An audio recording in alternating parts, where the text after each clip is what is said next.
ये ज़माना अलग हो गया है कि भगवान से भी लेन देन का मामला चल रहा है कि आप मेरा ये काम कर दो तो ये हो जाएगा, और काम एक भी नहीं हुआ तो भगवान बदल ले, कि वही कहीं और माथा टेकते हैं, यहाँ तो काम हो नहीं रहा, तो ये भक्ति नहीं होती।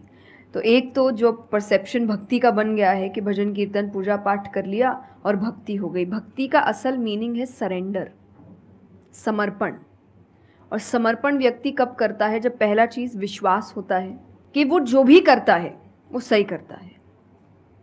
मुझसे कई बार लोग पूछते हैं कि आप बहुत ज़्यादा डिप्रेशन में नहीं जाते, या कोई आपने सब कुछ देखा है, चाहे स्ट्रगल है, इंसल्ट है, रिजेक्शन है, हर फील्ड में हर चीज़ होती है। अगर आप आगे बढ़ रहे हैं, कोई पोजीशन पे जाने की कोशिश करें, तो आपको इनका सामना करना पड़ेगा। ये ज़िंदगी के साथ आता है, तो आपको सामना। लेकिन मुझे कभी दिक्कत नहीं दी ये चीज़ें। क्यों? क्योंकि जो मैंने कहा समर्पण, मुझे पता है कि एक ऐसी शक्ति ऊपर बैठी है जो मेरा बुरा नहीं चाहती। तो कई बार बुरी चीज़ें भी मेरी ज़िंदगी में हो रही है, मुझे पता है वो मेरे अच्छे के लिए है, क्योंकि वो कर रहा है। तो ये समर्पण, ये भक्ति है। तो ये आपको हारने नहीं देती। क्यों हारेंगे आप? क्योंकि आपको पता है ना कि वो हारने देगा नहीं। तो आप अपने आप गिरे, आप फिर उठेंगे कि नहीं भाई अभी गिरना शायद ज़रूरी होगा, उसका इशारा है, इसीलिए चलो फिर उठते हैं, फिर आगे बढ़ते हैं। तो अर्जुन ने भी जब समर्पण की बात गीता जी में आती है, तो कई लोग कहते हैं कि धर्म का मतलब होता है अंधविश्वास। नहीं, क्योंकि अगर अंधविश्वास होता, अंधविश्वास में क्वेश्चन करना अलाउड नहीं होता आपको। गीता अगर सिर्फ भगवान की बात होती तो 2 पन्ने में खत्म हो गई होती।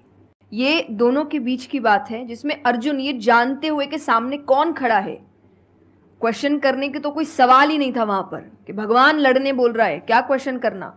पर उसने कंटिन्यूअसली क्वेश्चंस किए हैं, पर उसका भी नाम आया था समर्पण, कि वो समर्पित होकर क्वेश्चन कर रहा था कि ये जो खड़ा है ये मेरे हर सवाल का जवाब जानता है, ये मुझसे कभी कुछ गलत काम नहीं कराएगा। लेकिन इसका मतलब ये नहीं कि मैं अपनी जिज्ञासा बाहर नहीं निकालूंगा, मैं अपने क्वेश्चंस पूछूंगा।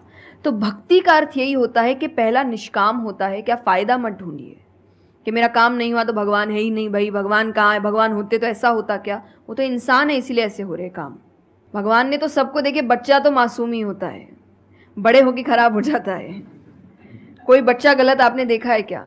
छोटा सा बच्चा ही डॉन बनने के बारे में सोच रहा है, वो तो बच्चा ही होता है, मासूम होता है, सच्चा होता है।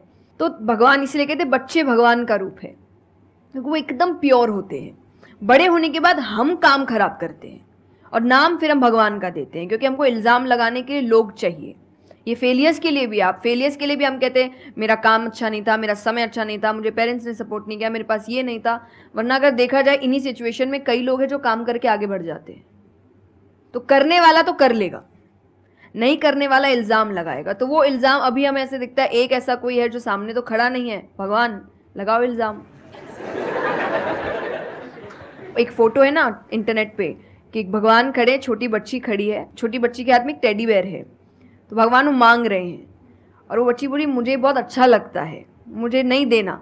उसको नहीं पता कि भगवान के पास पीछे एक बड़ा सा टेडी बेयर रखा है और भगवान उसको कह रहे हैं कि बस दे दो और मुझ पे विश्वास रखो कि वो दे दो। छोटी चीज़ जो तुमसे, आपको वो बुरी लग रही है उस वक्त कि मेरे साथ गलत हो गया या मेरा छोटा काम नहीं हुआ, मैंने तो इतनी पूजा की थी, इतना काम किया था, शायद तुम उस काम के लिए नहीं बने हो, तुम और बड़े चीज़ के लिए बने हो।